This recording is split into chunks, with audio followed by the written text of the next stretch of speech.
Salutare, dragi prieteni! Iată că Donaldul, după toate eforturile lui și după toate agitările, după toată rostogolirea, toate tumbele pe care le-a făcut el și acoliții de la Casa Albă. De ce zic acoliții? Că l-am văzut ieri pe purtător de cuvânt la Casa Albă spunând că Donald Trump așa cumva sugera că merita, dar și dacă n-a luat acum premiul Nobel, el o să continue să lucreze pentru pace. Și cumva se simțea așa în voce regretul că acest premiu a fost dat unei persoane considerate de acoliții lui Trump sub demnitatea, adică sub prestigiu, sub puterea, sub înțelepciunea, inteligența lui Trump. Și am văzut și vă voi arăta și vouă astăzi cum Putin critică decizia privind premiul Nobel pentru pace și primește deja mulțumiri din partea lui Trump. Deci Putin deja a început să se gudure pe lângă Trump și cumva să-l consoleze. A ajuns să-l consoleze pe Trump pentru că n-a luat premiul Nobel pentru pace. Dar, acum, sincer, pentru ce să iei premiul Nobel pentru pace? Pentru că, după părerea mea, armistițiul din Gaza o să fie rapid încălcat de o parte sau de cealaltă. Că nimeni nu este mulțumit de ceea ce, de cum s-a oprit acest război. Nici izraelienii nu sunt mulțumiți că n-au distrus în întregime gruparea Hamas și nici Hamas nu este mulțumit pentru că nu o să se facă niciun stat palestinian. Așa că asta este toată agitația, toată forfota lui Netanyahu a fost așa, de pe ultima 100 de metri să-i aducă lui Trump premiul Nobel pentru pace. Se pare că n-a fost suficient, se pare că Putin degeaba se gudură pe lângă Trump, că va continua războiul. Da, dacă ar fi oprit războiul din Ucraina, Trump ar fi putut fi un candidat serios la premiul Nobel pentru pace, dar așa primește doar consolarea lui Putin. Subiectele principale ale analizei noastre de astăzi sunt: Donald Trump a anunțat taxe suplimentare de 100% asupra bunurilor din China. Vedem și cum se pregătește China pentru un război cu Occidentul și în special cu Statele Unite ale Americii. Un articol foarte interesant al celor de la Adevărul Ucrainean.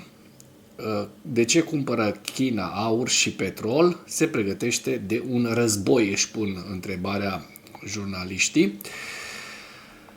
Legiunea Libertății Rusiei a atacat o platformă de foraj rusească cu o dronă Catran. Vedem și cum își atinge. Avem imagini foarte interesante astăzi, două materiale video în care prezentăm imagini din prima linie a frontului inclusiv. Rușii încercând să profite de vremea rea pentru a desfășura 35 de vehicule blindate în încercarea de a încercui și a recuceri Volodymyrivka, sfârșesc tragic. Veți vedea peste zeci de tancuri și de blindate distruse, zeci de motociclete, peste 100 de militari ruși morți, zeci de răniți și întreaga istorie care s-a petrecut ne-o prezintă cei de la Militarnăi. La final vă prezint hărțile Institutului pentru Studiul Războiului și ale celor de la Deep State. Dar acum să mergem la un subiect foarte interesant. Putin, cine altul decât Putin, critică decizia privind premiul Nobel pentru pace și primește mulțumiri din partea lui Donald Trump. Președintele rus Vladimir Putin a declarat ieri, 10 octombrie, că premiul Nobel pentru pace și-a pierdut credibilitatea, câștigând recunoștința președintelui american.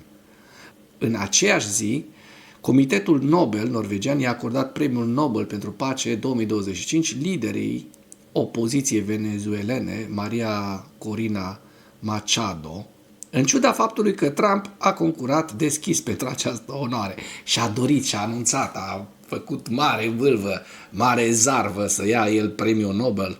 Dar nu merge așa, nu merge așa. Au existat cazuri în care comitetul a acordat Premiul Nobel pentru Pace unor persoane care nu au făcut nimic pentru pace. În opinia mea, aceste decizii au dus la daune enorme prestigiului acestui premiu, a declarat Putin reporterilor în timpul unei vizite în Tajikistan. Mă, cine a ajuns să vorbească despre Premiul Nobel pentru Pace? Un criminal de război. Ăsta își dă cu părerea despre Premiul Nobel pentru Pace și ce credibilitate mai au cei din Comisia Premiului Nobel din Norvegia. Bă, pe bune, deci lumea asta s-a întors cu sus în jos. Putin a continuat să laude eforturile de menținere a păcii ale lui Trump în întreaga lume. Trump face cu adevărat multe pentru a rezolva crize complexe care durează de ani, chiar decenii, a declarat Putin. Comentariile au fost primite cu căldură de Trump, care i-a mulțumit public lui Putin pe platforma sa de socializare Truth Social. Măi, cum cade Trump ăsta în capcana lui Putin de fiecare dată atâta de naiv? Cum își bate joc Putin ăsta de Trump? Pentru că din cauza lui Putin n-a mai luat Trump acest premiu Nobel, pentru că Putin, în timp ce se întâlnea cu Trump, dezlănțuia iadul asupra infrastructurii civile din Ucraina și făcea noi crime de război. Mulțumesc președintelui Putin, a scris Donald Trump. Acordul liderilor privind Premiul Nobel pentru Pace vine în contextul eșecului aproape total al discuțiilor de pace mediate de SUA care vizau încheierea războiului de amploare al Rusiei în Ucraina. Trump a făcut campanie pentru realegerea pe baza promisiunii de a pune capăt războiului în 24 de ore, da, vă aduceți aminte, are puține de arătat în urma eforturilor sale de luni întregi, în afară de atacuri rusești mai frecvente și mai mortale asupra Ucrainei și de recalcitranța sporită a Kremlinului și a lui Putin. Nu s-a ajuns la niciun armistițiu în timpul summitului dintre Trump și Putin din Alaska, din august, și deși Trump s-a angajat la scurt timp după acest lucru să organizeze o întâlnire trilaterală între Putin și președintele Zelensky, discuțiile n-au avut loc niciodată. Ministrul adjunct de externe rus, Sergei Rybakov, a declarat pe 8 octombrie că impulsul negocierilor de pace a fost în mare parte epuizat. Între timp, Rusia continuă să atace orașele ucrainene cu atacuri record cu drone și rachete. Da, și Trump voia să obțină nemeritat acest premiu Nobel. Trump a anunțat taxe suplimentare pentru China de 100% asupra bunurilor. Ia să vedem, eu zic că chinezii încetul se pregătesc și ei de război. Pentru că veți vedea și în știrea următoare, da, de ce cumpără China petrol și aur. Președintele american Donald Trump a declarat că, având în vedere poziția comercială agresivă a Chinei, Statele Unite vor impune un tarif de 100% asupra mărfurilor chinezești, pe lângă orice alt tarif actual. Trump spune că tocmai s-a aflat că China a adoptat o poziție extrem de agresivă în ceea ce privește comerțul, trimițând o scrisoare extrem de ostilă lumii în care declară că, începând cu 1 noiembrie 2025, va impune controale ample la export pentru aproape tot ceea ce produce și pentru unele lucruri pe care nici măcar nu le produce. Acest lucru se aplică tuturor țărilor, fără excepție, și este în mod clar un plan pe care l-au dezvoltat acum câțiva ani. Acest lucru este absolut nemai auzit în comerțul internațional și reprezintă o rușine mortală în relațiile cu alte țări. Trump a menționat că Statele Unite, ca răspuns la poziția Chinei, vor impune un tarif de 100% asupra mărfurilor chinezești pe teritoriile existente. Pe baza adoptării acestei poziții fără precedent de către China, începând cu 1 noiembrie, 2025 sau mai devreme în funcție de acțiunile sau schimbările ulterioare ale poziției Chinei, Statele Unite ale Americii vor impune un tarif de 100% asupra mărfurilor din China pe lângă orice tarif pe care îl plătește în prezent. De asemenea, vom introduce controale la export pentru toate programele software critice pe 1 noiembrie. Trump a adăugat că i-a fost greu să creadă că China ar putea lua astfel de măsuri, dar le-a luat. Bun, vineri, adică ieri, Trump a amenințat cu creșteri masive de tarife la bunurile chinezești pentru a contracara noile restricții la export impuse de China asupra mineralelor sare. Bun, ce face China? De ce se pregătește? Iată și pe întâiul comunist al țării, fratele Xi Jinping, da? De ce cumpără China aur și petrol? Se pregătește de război? Își pun întrebarea jurnaliștii de la European Pravda, adevărul european, care spun că Taiwanul este extrem de important pentru lume datorită semiconductorilor săi, a devenit o piață de temelie a impasului geopolitic dintre Washington și Beijing. Serviciile secrete americane au numit în mod explicit China cea mai cuprinzătoare și serioasă amenințare militară. Între timp, China practică în mod regulat blocarea insulei și închiderea strâmtorii Taiwan, în timp ce Xi Jinping reiterează că nimeni nu poate opri reunificarea Chinei și Taiwanului. Deși Donald Trump a susținut că Xi i-a promis că nu va ataca insula până la sfârșitul mandatului său, se pare că confruntarea atinge un nou nivel. Beijingul cumpără activ petrol și aur și cere Casei Albe să își declare oficial poziția față de independența Taiwanului. Ceva de genul: hai mă, spune Trump, spune că îți iei mânuța deasupra Taiwanului. Dacă își ia mânuța deasupra Taiwanului, mânuța protectoare, nu doar că va pierde foarte mulți bani, Statele Unite ale Americii, care importă majoritatea semiconductorilor din Taiwan, ci și va pierde întreg imperiu, da? Și noi știm că, chiar la începutul mandatului lui Trump, o delegație din Taiwan a sosit la Casa Albă pentru a semna un acord comercial de peste 200 de miliarde de dolari. Eu nu cred că Statele Unite ale Americii vor declara vreodată că, China deține Taiwanul sau că Taiwanul este de drept al Chinei. Este aceasta o pregătire pentru o acțiune militară, urmând de exemplu Rusiei, înainte de invazia Ucrainei, o măsură de protecție împotriva tarifelor impuse de Trump, o dorință de a submina hegemonia dolarului sau toate acestea la un loc. Ce scenarii ar putea folosi și pentru a rezolva problema Taiwanului și ce ar putea sta în cale? Și avem aici o serie de titluri, între care China își separă economia de Occident, toate acestea de dragul unui război pentru Taiwan. Așa,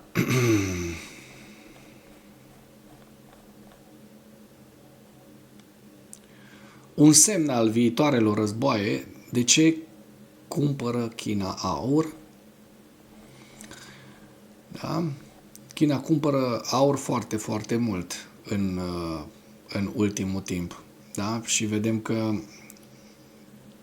conform Băncii Populare Chineze, rezervele sale de aur au crescut la 2300 de tone în iulie.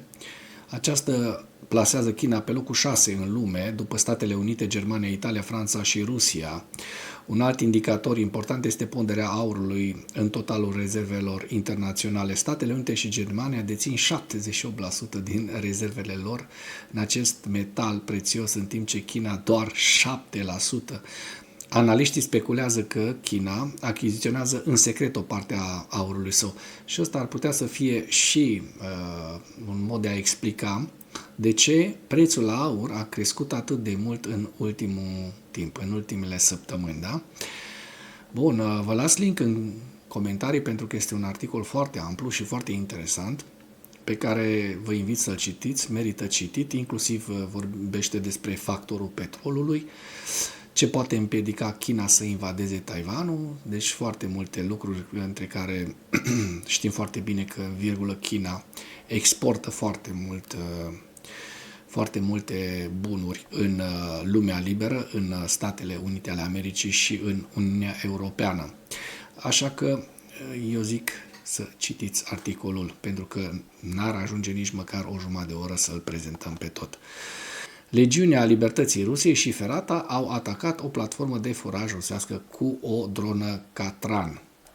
Și avem imagini sugestive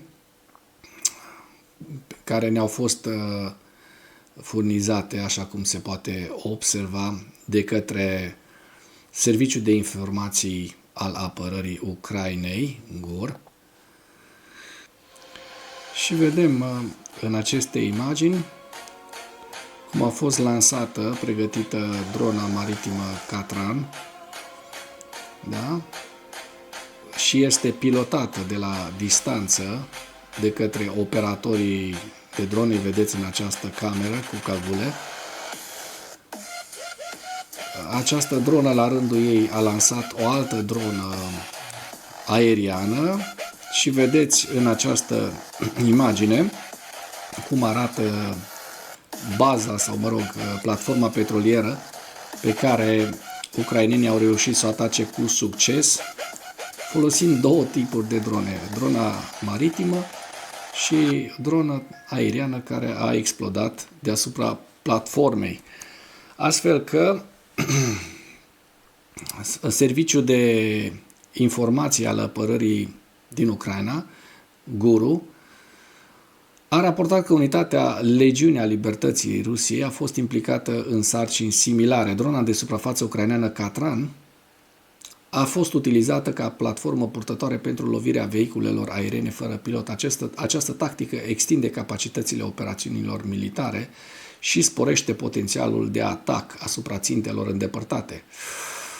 Bun, și încă un lucru de specificat, foarte important, primele teste s-au încheiat. Detaliile vor rămâne în culise, dar un lucru este clar. Rușii nu se mai pot simți în siguranță nici măcar în locurile în care anterior se considerau inaccesibile, a declarat unitatea. Operațiunea a implicat o coordonare strânsă între participanți. Drona maritimă Catran a intrat într-o misiune de luptă, efectuând misiuni de atac cu drone. La un moment dat, dronele au fost lansate pentru a lovi platforma de foraj rusească.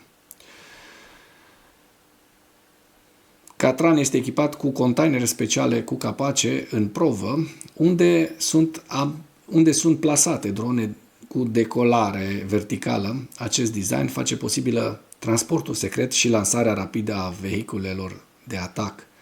Un terminal de comunicații prin satelit este situat în partea din fața dronei. Acesta oferă control stabil pe distanțe lungi și permite contactul în timp real cu postul de comandă. Utilizarea Catran demonstrează dezvoltarea de noi tactici pentru operațiuni navale, unde dronele de suprafață sunt transformate în platforme mobile pentru atacuri aeriene. Anterior, voluntarii ruși ai Corpului Voluntarilor Ruși au fost de asemenea instruiți să utilizeze aceste drone. Anul acesta, Serviciul de Informații al Apărării Ucrainean a dezvăluit de asemenea caracteristicile noii generații de drone Magura V7 sau Magura V7, care au doborât două avioane de vânătoare rusești Su-30 în luna mai. Deci vorbim despre o premieră, oameni buni, o premieră care, din nou, eu zic că va afecta foarte mult războiul din Ucraina, va afecta foarte mult modul de luptă al ucrainenilor și al rușilor de acum înainte.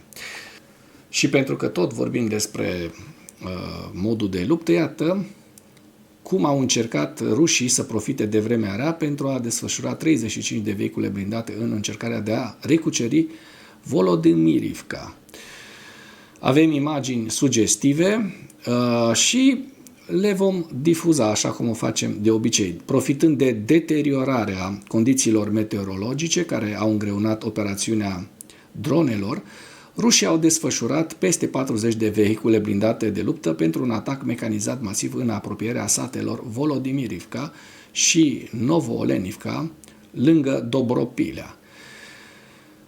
Despre acest lucru a relatat Corpul I Azov al Gărzii Naționale și cei jurnaliștii de la Deep State, analiștii de la Deep State, lângă Volodymyrivka, în zona de responsabilitate a Corpului I Azov al Gărzii Naționale, rușii au lansat o ofensivă cu un total de 35 de unități de vehicule blindate grele. Hai să vedem despre ce este vorba. Potrivit Gărzii Naționale, în urma acțiunilor defensive, un tractor blindat, un blindat, 3 tancuri, 16 transportoare blindate de trupe au fost distruse și avariate. Inamicul a pierdut de asemenea 41 de motociclete și 2 vehicule ușoare. Pierderile confirmate ale rușilor în acest sector s-au ridicat la 107 morți și 54 de răniți. Și acum prezentăm imaginile, pentru că textul se poate revizui și ulterior. Vedeți cum rușii încearcă să pătrundă prin această coloană pe drum și la un moment dat dau peste niște mine, după care sunt atacați de artilerie, coboară din vehiculele blindate de luptă, după care sunt vizați de drone, de dronele FPV, chiar dacă a fost vorba despre o vreme destul de ploioasă, da? Iată, una după alta, acestea sunt explozii cauzate de drone, rușii suferind foarte multe pierderi, peste 150 de morți și răniți, așa cum vă povesteam, așa cum vă relatam. Da, și observăm că practic nu au nicio șansă, nu li s-a oferit nici măcar o șansă și îi veți vedea imediat cum se vor face cale întoarsă, da? Ia uite-i, cum întorc frumos toți, întorcându-se de unde au venit cei care au mai scăpat. Cei care au mai scăpat pentru că marea lor majoritate au rămas pe câmpul de luptă. Cam despre asta este vorba în războiul din Ucraina. Rușii tot au încercat să pătrundă, iată, s-au strecurat câțiva în clădiri, în localitatea Volodymyrivka, dar ați văzut. Și ni se mai prezintă o harta de la nord de Pokrovsk, aici este zona Pokrovskului, iar aici este Dobropilea, zona Dobropilea, aici este Vladimirivka, da? Și aici au încercat rușii să pătrundă ca să poată să își realimenteze celelalte 2 unități în zona Dobropilei, dar n-au reușit. Datorită activității geniștilor efectuate anterior, deci ce vă spuneam, au explodat minele, și acțiunilor coordonate ale unităților forțelor de apărare ucrainene, în principal ale echipajelor de artilerie și ale echipajelor de vehicule aeriene fără pilot, planurile inamicului au fost zădărnicite. Cele mai aprige lupte au avut loc în apropierea și în interiorul orașului Volodymyrivka. Rușii au reușit să debarce acolo 32 de infanteriști, dintre care 12 au fost eliminați imediat, restul au încercat să se ascundă în case și subsoluri distruse. Seara și noaptea echipaje de bombardiere grele lucrau la aceste adăposturi, iar în dimineața de 10 octombrie nu există nicio mișcare a infanteriei, nu exista nicio mișcare a infanteriei inamice în Volodymyrivka. Asaltul inamicului a eșuat, au declarat reprezentanții Azov. Potrivit analiștilor Deep State, pe lângă asaltul asupra orașului Volodymyrivka, rușii au atacat cu o coloană mecanizată în apropierea Novooleniivka, profitând de condițiile meteorologice nefavorabile. Concomitent cu asaltul din zona Volodymyrivka, rușii au folosit 8 vehicule blindate pe care forțele de apărare ucrainene, în special operatorii de sisteme fără pilot ai brigăzii 93, au reușit să le neutralizeze. În ziua 1326 a războiului din Ucraina, Rusia a pierdut 1120 de soldați, 21 de sisteme de artilerie și 6 transportoare blindate. Ucrainenii reușesc să doboare 219 dintre dronele lansate asupra Ucrainei și 18 rachete rusești. Și cu acest ultim detaliu închei materialul nostru de astăzi cu îndemnul: dacă ați găsit informații utile în acest material, nu ezitați să-l distribuiți pentru a ajunge la cât mai multă lume. Mulțumesc mult!